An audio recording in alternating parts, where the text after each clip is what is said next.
According to my understanding, Schotia safaris was started around 28 years ago, in around 1990, where it was transitioned from then a dairy farm.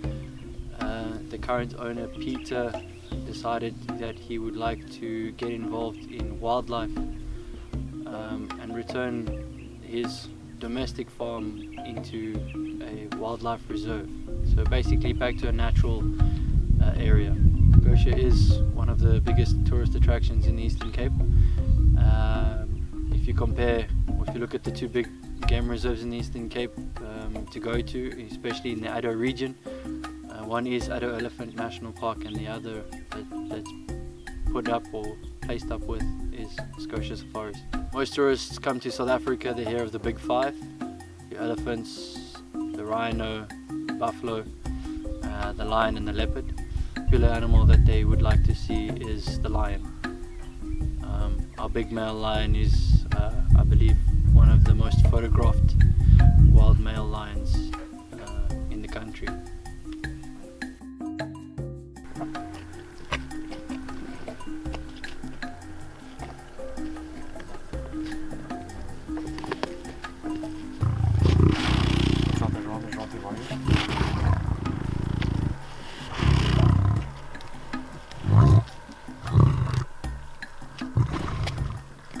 So one of the most sought after animals by poachers is rhino, for their horn.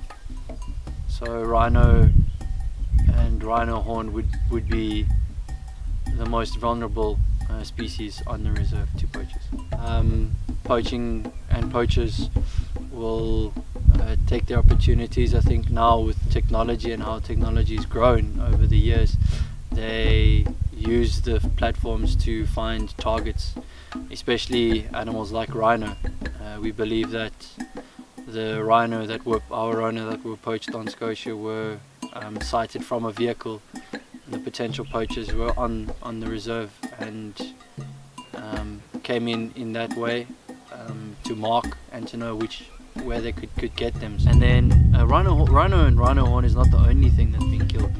We're also losing, if you've ever heard of a scaly anteater, pangolin. Yeah, that's also one species that's really vulnerable at the moment, and also lions for their bones. The lion dust from a lion bone is very valuable. So it's also used in traditional medicines.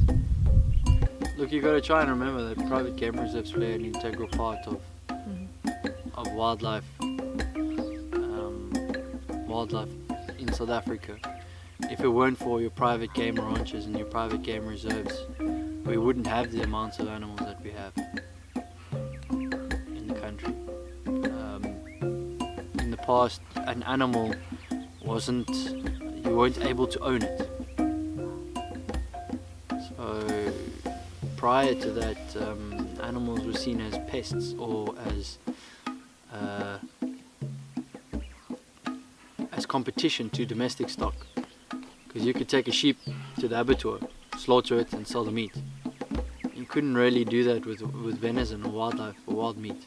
It was often slaughtered and given to the staff as rations, staff rations or rangers rations and stuff like that.